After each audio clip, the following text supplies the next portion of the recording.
10h, midi, l'émission 100% placement. Intégral placement, Cédric Decoeur, Guillaume Sommerer. On reste au contact de l'immobilier et on va parler emprunt avec Arnaud Guilleux. Bonjour. Bonjour Cédric, bonjour Marie. Merci de nous avoir rejoint, le fondateur de monemprunt.com. Que nous disent les taux aujourd'hui? Alors je viens plutôt avec des bonnes nouvelles en ce début d'été, puisque les taux là sont vraiment plutôt à la baisse. Là, on est vraiment sur un assouplissement. Au mois de juin, on l'avait bien connu, et là, en fait, en début juillet, les barèmes nous indiquent des baisses de 0,10, 0,15, voire moins 0,30 sur certains profils. On avait connu, en fait, pendant le confinement, une hausse quand même assez drastique, assez hétérogène d'ailleurs, selon les établissements, mais plutôt en moyenne de 0,4, 0,5.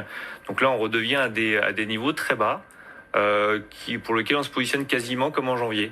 Donc des niveaux pas encore historiques, parce que les niveaux les plus bas... Ça veut dire qu'on a, entre guillemets, effacé la petite pression de la pandémie, du confinement, mais qui était peut-être due aussi aux banques qui n'avaient pas les moyens de traiter les dossiers ou... Alors, ça, c'est la bonne nouvelle. Ouais. Par contre, il y a d'autres bémols. Ouais, parce que là, moi, franchement, quand je vous entends arriver en disant « Wouhou, super, les taux rebaissent, etc. » Ouais, il n'y a que ça qui est la bonne nouvelle, parce que tout le reste, ça coince. Alors, il y a une deuxième petite bonne nouvelle quand même, et après, on va passer au bémol.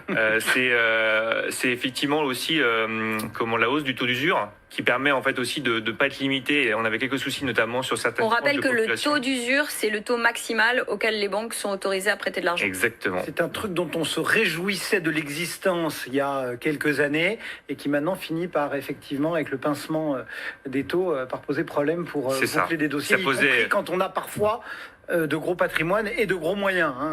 Surtout que c'est pris sur le dernier trimestre. Donc là, pendant le confinement, entre la hausse des taux et le taux d'usure qui remontait pas, on était pris dans une sorte de goulot d'étranglement, et ça posait vraiment des soucis. Donc là, voilà, on respire un peu de ce côté-là. Bon. Par contre, concernant les bémols... Oui, parce que Marie, visiblement... Oui, elle est bien au courant également.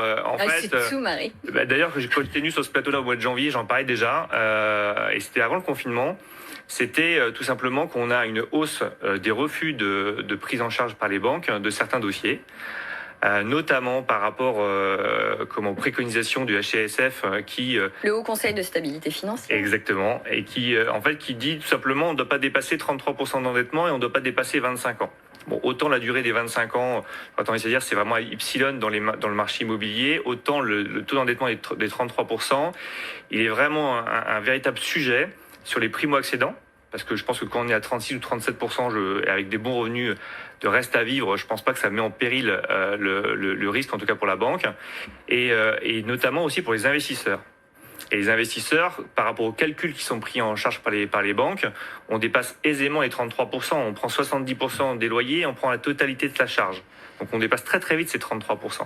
Donc c'est assez kafkaïen aujourd'hui. Suite au déconfinement, on dit on relance l'économie, la BCE met 1300 milliards sur la table pour emprunter à moins 1% pour les banques. Et d'un autre côté, on a des vieux garde-fous qui sont ce taux d'endettement, qui sont l'apport personnel là, qu'on n'a jamais vu aussi présent dans les préconisations des banques, qui font qu'aujourd'hui, ça bride un petit peu cette relance. Et ce qui fait qu'on baisse les taux, parce qu'en réalité, quand vous arrivez en nous disant « Ouais, super, les taux rebaissent », en réalité, c'est parce qu'il n'y a que là-dessus, il n'y a que sur ce levier-là que les banques peuvent agir, parce qu'elles sont contraintes par les recommandations du régulateur, et que la réalité, c'est qu'aujourd'hui, on est plutôt sur une petite amélioration, mais Alors, je serais presque d'accord avec vous, mais Marie, pas tout à fait. Oui, parce que en fait, le régulateur déjà laisse une porte de sortie qui est quand globalement, ils ont le droit à 15% de leur encours de prêt qui dépasse ces 33%. Or, la plupart des banques, en fait, dès que ça dépasse 33%, ne prennent plus. Or, ils ont le droit à 15%. Ils en ont déjà. Trop loin. Non, mais alors attendez, parce que là, moi, je suis toujours prompt à bien vouloir qu'on critique le passéisme de certaines autorités, etc. Mais aujourd'hui, pourquoi le Haut Conseil reste figé là-dessus?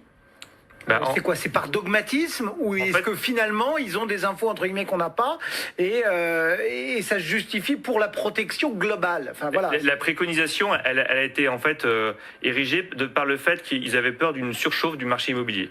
Donc ça, c'était fin 2019. Oui, non, mais avant, mais pourquoi est-ce que le gouverneur, après le déconfinement, est venu dire non, mais il n'y a aucune raison qu'on change?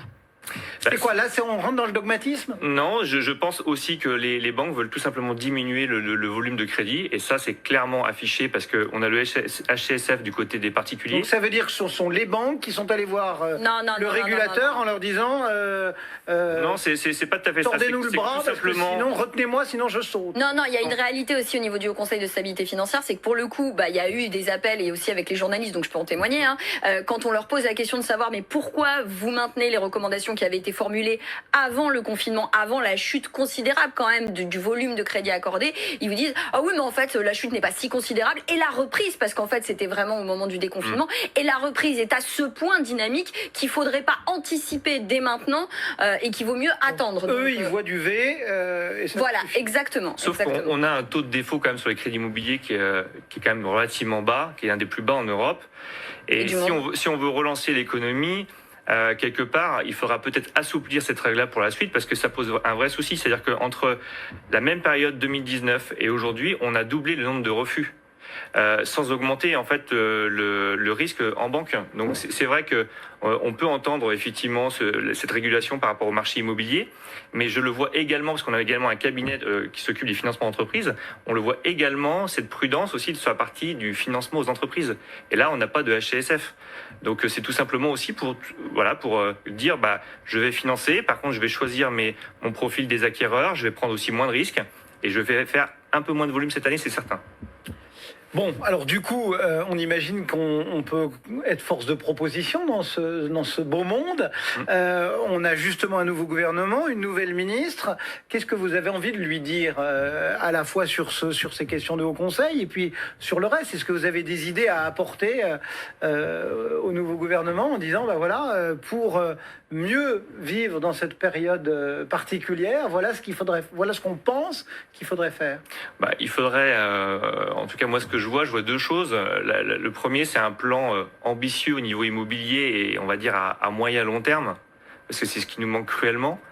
Je crois qu'Emmanuel Vagron vient de la transition écologique, donc je pense qu'il y a quelque chose à faire entre l'immobilier, ce plan ambitieux, et la rénovation énergétique, parce qu'on parle beaucoup de logements qui manquent, mais on parle un peu moins du mal logement. Et c'est vrai qu'aujourd'hui, de rénover en fait de l'immobilier ancien, il y a des vraies choses à faire. On peut inciter les Français à le faire. Et c'est aussi très bon pour la planète. Donc si on peut allier les deux, moi je verrais bien un plan assez ambitieux sur ces deux côtés-là, et ça serait vraiment intéressant qu'on l'ait. Et la deuxième, c'est qu'elle intervienne, parce que effectivement le HCSF est quand même piloté par Bercy. Et du coup, sa capacité d'intervention, elle est quand même très très limitée. À chaque débat budgétaire, d'ailleurs, on en parle. C'est pas le ministère du logement ou de la cohésion des territoires ou de l'écologie en l'occurrence qui va trancher. On le sait toujours. Disons que moi, ce que je vois, c'est que j'attends pas énormément de choses de l'État. Par contre, je veux qu'il soit en tout cas facilitateur. Et aujourd'hui, on a besoin de ça pour relancer l'économie. Je pense qu'il faut qu'on travaille tous dans le même sens. Et ce sens-là, il va justement par faciliter l'accès au crédit immobilier aussi pour tous. Voilà, parce qu'aujourd'hui, c'est quand même les primo-accédants qui sont quand même les plus vulnérables sur cette partie-là aujourd'hui. Et puis il y a les aides à l'achat aussi.